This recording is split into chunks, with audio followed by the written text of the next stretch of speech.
kambini kwetu kwanza. Yanga anakuja, naona anavuka pale daraja la Kigamboni, namuona Dube, namuona Ziziki, namuona yule Clement Mzize, haona wasiwasi, namuona Baka, naona Dickson Jobu, Engineer Elsi Alikamwe, wote wanapambamba. Ila nikiangalia Kubunju, haya namuona Mkwala na kunywa juisi za Mwabedi za Mudi, hii namuona Debola na kunywa juisi, haya namuona yule haya Mohamed Hussein, baba amesanda, Ateba namuona baba yangu, wana Mohamed kiufupi wa viumbe wamesanda, watu wamesanda. Sasa wale mbio sasa tunapanda kwenye sharti na vigezo kuzingatiwa. Sheria iko wazi, inasema mwenyeji lazima ufike kwenye mchezo husika. Sisi tutagomea mchezo, sisi tunakuja kama kawaida, tunaingiza timu kama kawaida, tunafanya warm up kama kawaida, tunaingia tunacheza dakika 15, sio unaona? Hapo tunasubiria mgeni wetu ajaja, tunadai pointi zetu 3. Mechi inatimisha tano wakati bodi ya ligi imekwisha sema kwamba hakuna mchezo, hata waamuzi wenyewe watakuwa kwa sababu bodi inasema kuna mchezo, na bodi ya ligi ndio hapo watatueleza.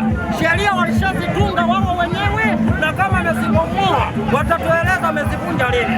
Sheria ya ufungo mwaka 1922 ibara 38 wakaweka na kifungo nywe, inasema kama kuna mechi itakayochezwa siku husika na muda husika, mwenyeji ukifika uwanjani, mgeni wako asipofika, sheria ziko wazi, unampa pointi 3 na magoli 5. Kwa hata sisi muda ukifika tunaomba magoli 5 na pointi 3. Maana sasa tupigi 2-2, tunapiga 5-5. Kwa tunaomba goli zetu 5. Unajua moja, waandishi wa habari, mtoto mleavyo ndio akuavyo. Mtoto la Mudi hili tukivuta picha misimu 2-3 ya nyuma hapa, aligomaga hapa uwanjani, akuja uwanjani sisi tukaondoka. Hiyo mechi TFF hawa wakapangia tarehe nyingine. Sisi kwa sababu Yanga ni waungwana, tuliweza kuja kwenye hiyo tarehe waliotaja kwa Mudi ya Defa, tukamuuliza jana umeruka nini na leo umeruka nini? Sasa na leo tena tarehe 8 inakwenda kujirudia yale. Sasa mtoto mleavyo ndivyo akuavyo. Sisi tunaingia uwanjani kama kawaida. Sisi jezi yetu tunasema daima mbele nyuma mwiko, na mzungu hapa anakuambia no switch no surrender, kuna kurudi nyuma. Tunakwenda uwanjani, wasipoleta timu tuna watupe magoli 5 na pointi 5, kwa sababu haiwezekani mechi saa 1 na robo unakuja kufanya mazoezi. Jana ilikuwa wanakuja kufanya mazoezi saa 6 usiku wewe, alafu sasa tena na saa 6 usiku wamekuja na gari Mbezi, wamekuja na gari ya klabu na kimbinyiko wamekikodi Mbezi. Sasa ndani ya kimbinyiko kile kulikuwa kuna kina bibi na kina babu. Tunawauliza mbuzi kapata nini na huyo babu kafanya mbuzi kwake matilioni hapa, kuna mbuzi anacheza, babu anakuja. Tulichokigundua mpira miguna wauwezi, wanabaki kiwanga, na sisi tukawaambia option mbili, umekuja na basi mbili, umekuja na basi ya klabu na gari ya mtaani. Sasa nendani ndani na gari ya klabu, hii ya kawaida bakieni. Wakakataa, tukawapa option ya pili, nendani na gari ya mtaani, ya klabu ya cheni nje. Hawataki. Kwanza wanafanya nini? Wamekuja saa 6 usiku, walikuja kuwanga. Mtoto wa Mudi alituangalia, aliona leo sasa anakuja kukamba goli 8, na ndio maana ukiangalia kwenye mechi waliocheza na Azam walikuwa mtaki Alajiga. Kwa Alajiga hambeki mtu, sasa kila kitungulia wanaona nani Alajiga kateuliwa na chama cha mpira duniani FIFA. Kwa huyu ni mtu mbaya, anataka kuja kuchezesha soka ijulikane nani na Debola nani na Baka, sio bwana.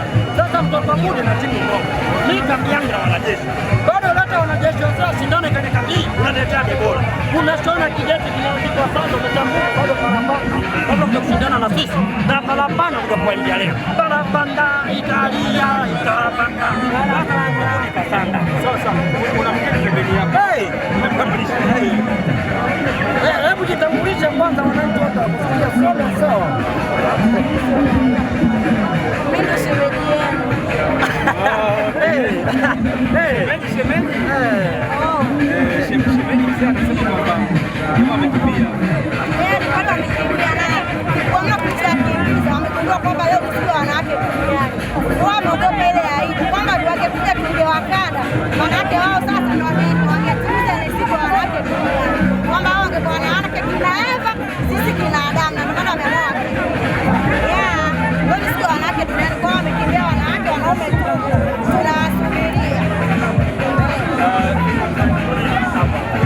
Hoja hii tutapanga tarehe nyingine ya mchezo.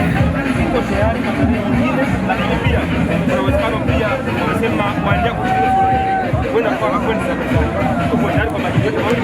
Mimi kwanza jibu naolitaka ni moja tu, na majibu mawili hapa kaka. Mtungo anakuambia no switch, not surrender. Kuna kurudi nyuma. Mtoto wa Mudi ameiona imechi kwa Kazungu anaita Zehadi wewe njia ngumu. Mtoto wa Mudi maana kakimbia. Mtoto wa Mudi leo nilikuwa nakuja kumuuliza swali langu moja tu. Mtoto wa Mudi kwenye michezo yake anapenda sana penalti. Katika michezo 19 ana penalti 17. Sasa mimi nataka nije nimuulize. Sasa anapenda sana penalti? Nitaka nije nimuulize. Hizo penalti unazopenda, hizi penalti kwa Kiingereza zinaitwaje? Sasa hilo swali uniuliza wewe hilo kwamba unaniuliza kwamba Aisa tarehe nyingine ama kwenda mezani. Mimi swali la mimi jibu moja. Kwa nini kwenda leo? Sheria iko wazi. Tunaonaga kwenye timu ambazo kama natokolea mfano kama nani wale timu ya nani ile ya Mkoani Mara. Ilishindwa kuingia uwanjani kwa muda ikala lungu ikafungiwa ikashushwa daraja.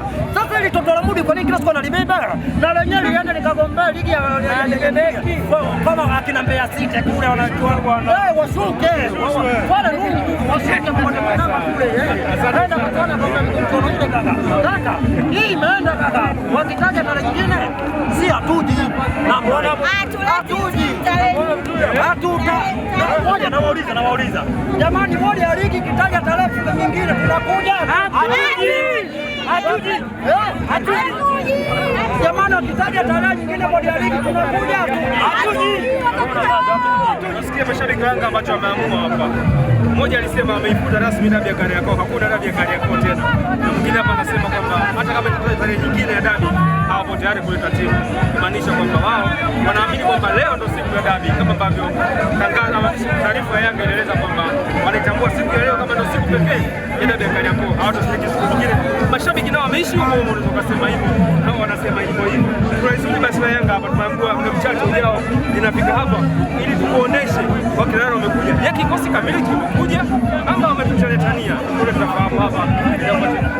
Mimi kwa nauliza hivyo kwa mfano Simba leo alikuwa cheza na Mongo angelisha timu au angekuwa acheza na Mashujaa angelisha timu, kwa nini achagua timu za kucheza nazo?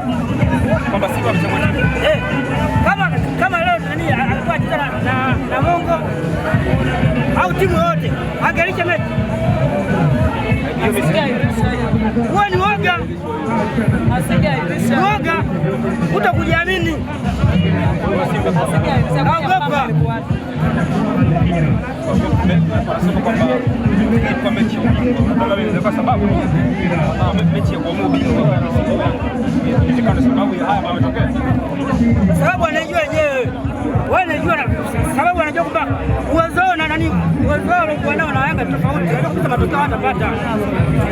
Kwa hiyo anazunguka, lakini mwisho wa siku yani hana njia ya kutokea.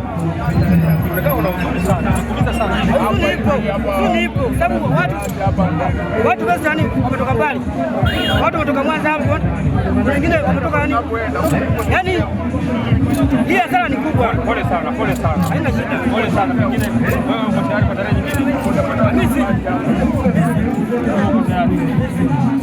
kwenda mezani, ngoja achukue sio wewe, ngoja achukue Simba sababu yeye anajua kwamba uweza kufunga Yanga hapo takuwa ni jana, kwa sisi tutampa kule tayari tutakuja. Yeye uweza kufunga Yanga ndio pesa yeye hana. Kwa hiyo sasa sisi uongozi mpaka tarehe nyingine sisi hatuji, ngoja hapo Simba kwa nani yeye apate za pointi 3. Ile tu hatuji tena. Shabiki wa Yanga wanasema hivyo kwamba hawaji tena kwenye mchezo ambao utakuleta hapa, kwa sababu anajua kabisa mwanzo mwisho habari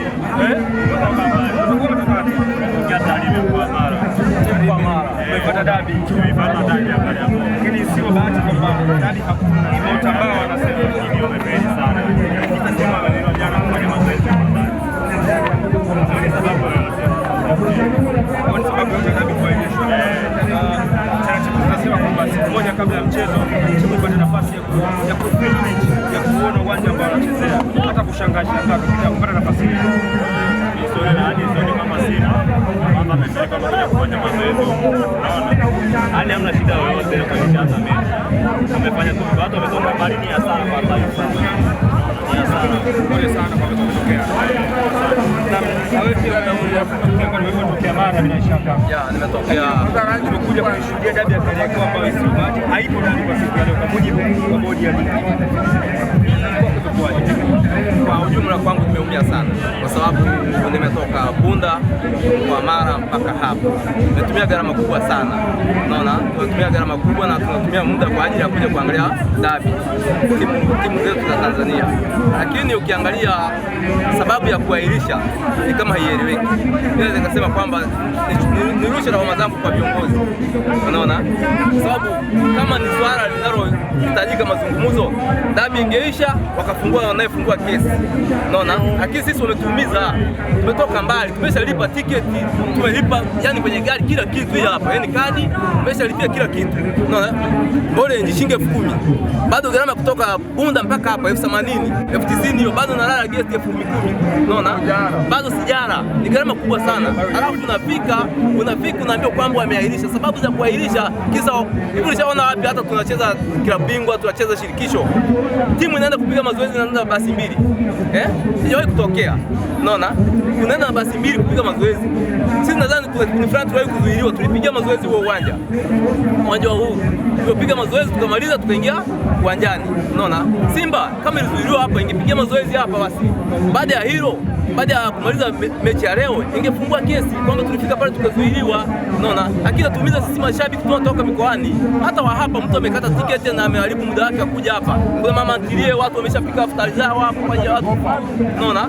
Kwa ajili ya biashara ndogo ndogo. Sasa wanatuumiza sisi. Mimi nafikiria kwamba basi serikali iangalie hata hao viongozi walioko juu hapa waenguliwe tu, wachaguliwe watu wengine waweze kuongozea. Unaona?